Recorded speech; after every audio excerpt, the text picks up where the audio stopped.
welcome back, everybody. Thanks for sticking with us.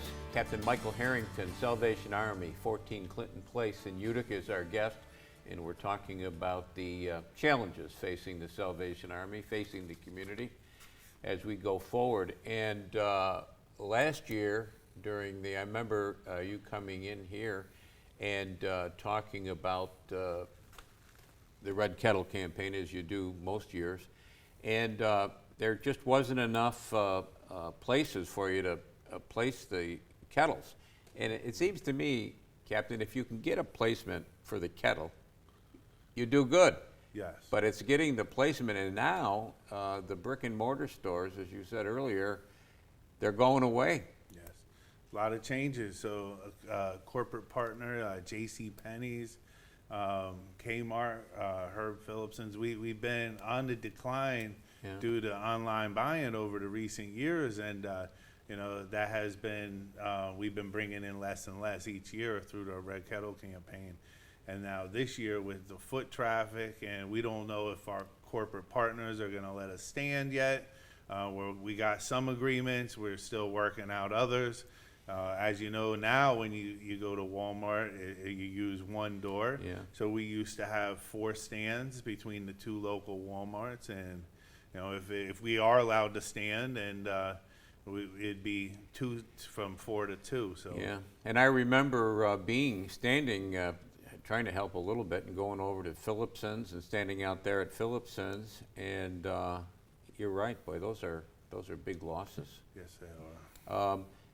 If somebody wanted to, I guess it doesn't have to be a store or a supermarket. I guess it could be another place that gets foot traffic, huh? Maybe, Yes. maybe some other places could step up. Well, we've been looking for new ways to bring in income. So we're looking to partner with local businesses and organizations, and we're going to be requesting people to help sponsor the Red Kettle effort.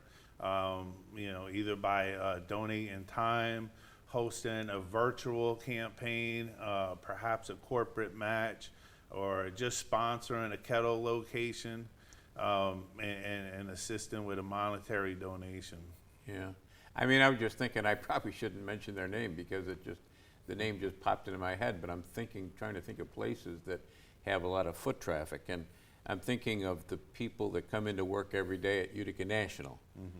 I mean, if you could get permission to set up a kettle there as people came in the door in the morning, something like that, maybe thinking outside the box. We're going to definitely have to think outside the box. We're in an extraordinary time, so it's going to take some different ways to get to the same goal. Yeah.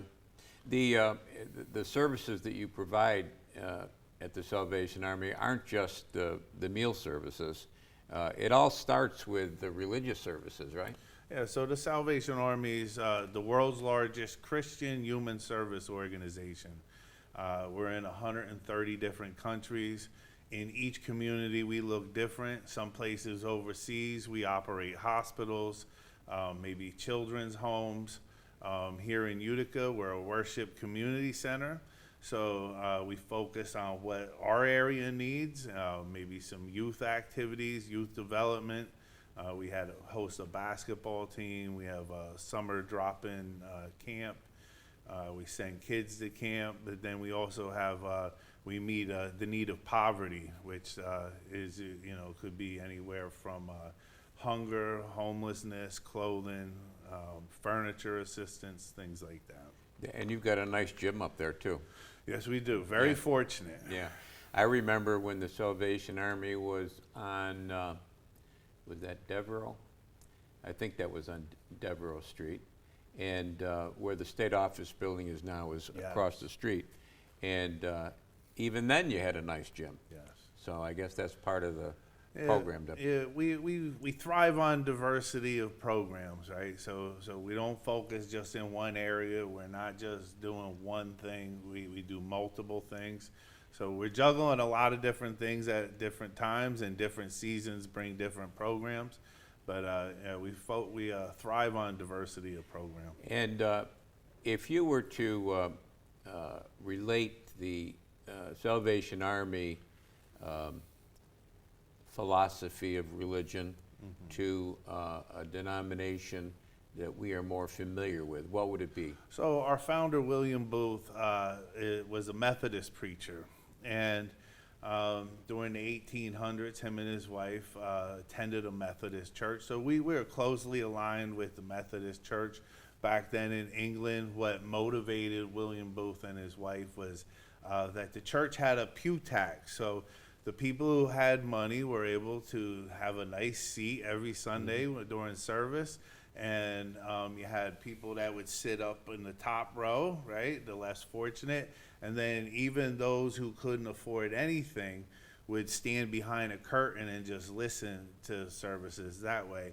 And they just that didn't sit right with them. And from there, they started what was called the Christian Mission, where they went out and they started ministering to, you know, the homeless, the broken, the drunkard, you know, telling them about the love of God, helping them get back on their feet, walking that journey with them, not just telling them what to do. This is what we do today. We don't just tell you what you need to do. We're willing to go through that journey with you, and share our experiences. And we have other people who experienced and went from homelessness to very successful people. Is there a sobriety program up on Clinton Place? We are part of the Oneida County Opioid Task Force, and there's been a lot of discussion about opening a recovery center locally, where it's a one-stop type shop, and where people can come and receive some counseling, fellowship, and things like that. So we've been involved with that. We're just excited to see where that goes and where that program actually finally lands, but we've been heavily involved with that. We also, in upstate New York, we have 5 adult rehabilitation centers in Albany, Syracuse, Binghamton, Buffalo, and Rochester. So those programs are geared for people with addiction services or chronic homelessness. And you know, it doesn't cost, you don't need insurance. You do a phone call interview and you cleanse your body from alcohol and drugs, and you're able to get in.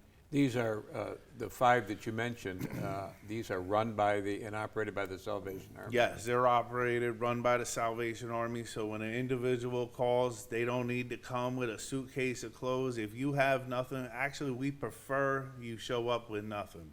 We will provide cosmetics, we'll provide clothing, food, counseling, and it's a wonderful program.